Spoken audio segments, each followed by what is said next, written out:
La pratique spirituelle, de l'effort et du non-effort, de Jean-Marc Mantel, aux éditions Acarias l'Originel. Cet enseignement invite continuellement le questionneur à tourner son regard du monde perçu vers ce qui le perçoit. Il invite à négliger la pensée-objet et à habiter la conscience témoin. Vient alors naturellement la question du comment faire.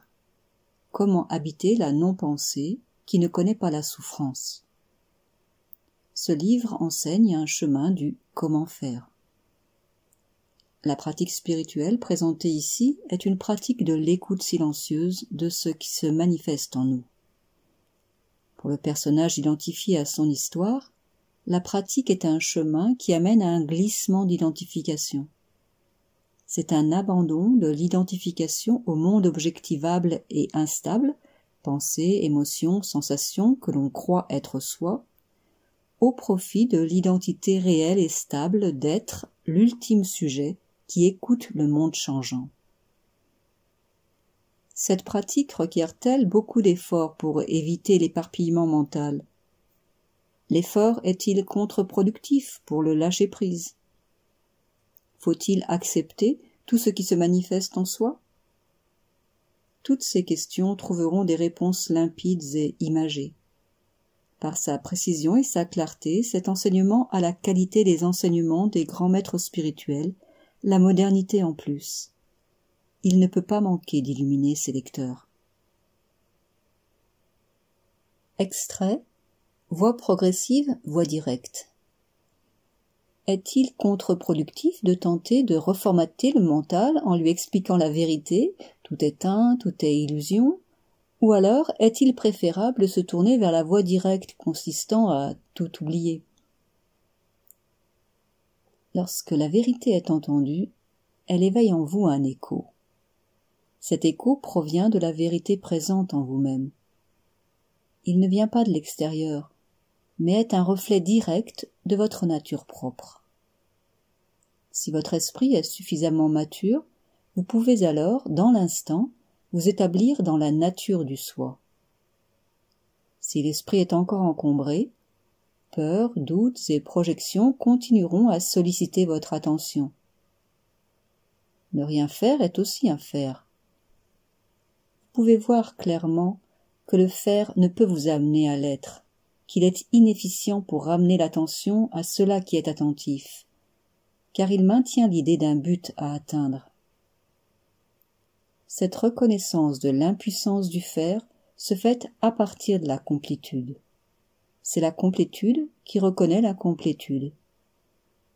En remontant le fil de l'attention jusqu'à son point de départ, là où il n'existe nulle distance à franchir, vous réalisez que vous êtes déjà accompli, et que toute tentative d'accomplissement ne fait que vous éloigner de cette évidence. Autre extrait. Renoncer aux addictions.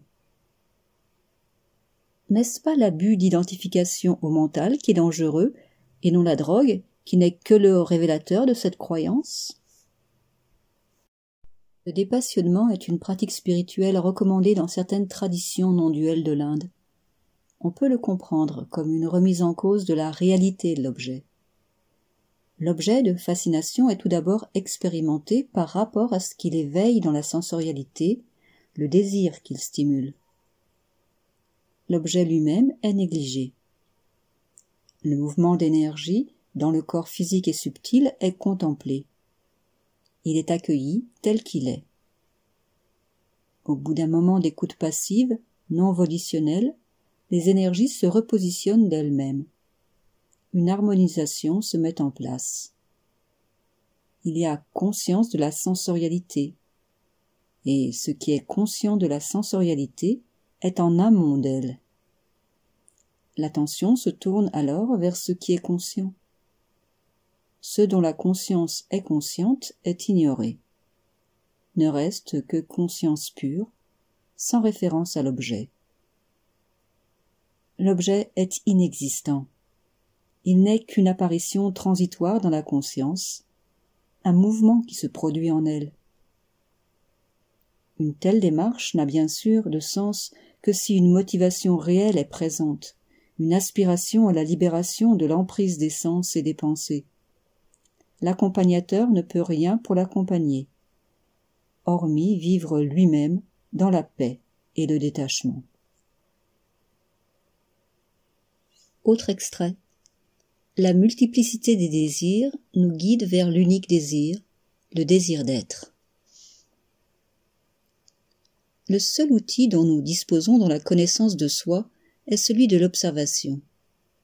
Concernant le désir, nous pouvons constater que nous avons de nombreux désirs, mais qu'en réalité nous ne savons pas ce que nous désirons vraiment. L'observation du désir et de son objet permet de mettre de l'ordre dans la multitude apparente des objets désirés.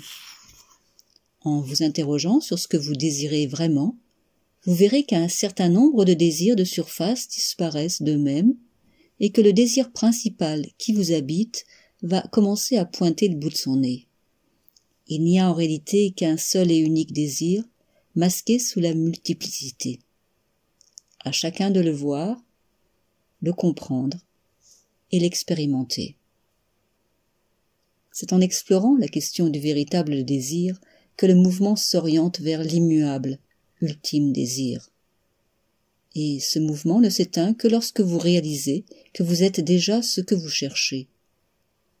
Il n'y a plus alors à aller nulle part pour être ce que vous êtes. Le désir de réalisation vient de ce qui est déjà réalisé. Il vous amène directement à ce que vous êtes. Explorez l'objet véritable du désir. Vous verrez qu'il est vous-même, dans son absolue nullité. Le désir s'éteint alors dans le non-désir, qui en est la source. Le désir de paix vient de la paix elle-même. Tant qu'elle est cherchée au dehors, elle n'est pas trouvée. Lorsqu'elle est cherchée au dedans, elle vous trouve. Le chercheur est le cherché. Autre extrait, la vision naturelle. La vision appartient à la conscience. Sa fraîcheur naturelle vient du fait qu'elle ne s'encombre pas du perçu, tout comme le miroir ne s'alourdit pas des objets qui se réfléchissent en lui. On est au plus proche de la vision naturelle dans l'étonnement et l'émerveillement. Le vécu ne se réfère alors pas à la mémoire, mais à la lumière du soi qui miroite dans l'objet. En vous familiarisant avec une vision dépouillée de la référence au passé, en regardant vos proches et le monde à partir d'un regard sans mémoire, comme si chaque instant était le premier, vous ne laissez pas votre regard s'encombrer avec ce qu'il n'est pas. La fraîcheur habite alors votre vécu, même dans une activité répétitive, qui n'est répétitive que pour la mémoire, mais non pour le vécu ancré dans la créativité de l'instant. La question « qui pense ?» n'est faite que pour ramener l'attention vers cela qui précède la question, l'unité propre de votre être. On peut apprendre à regarder, c'est-à-dire à accueillir en soi ce qui est regardé sans jugement, en négligeant tout commentaire qualitatif. Vous pouvez commencer par le ciel, les nuages, les arbres, puis les objets dans votre pièce, avant de contempler de la même manière votre corps, vos proches. Cela devient ensuite une vision naturelle, l'interprétation apparaissant pesante, redondante et dénuée de sens. Autre extrait, la réalisation de la nature impersonnelle de l'être. Le mot impersonnel reste sur un plan conceptuel. Il y a toujours l'impression que l'attention est personnelle, qu'il s'agit de moi qui vois. Regardez un arbre. Évitez de le nommer arbre et de le qualifier de beau, vert ou autre. La perception émerge alors en vous. Elle est en vous. Observez maintenant le corps qui contient la perception de l'arbre.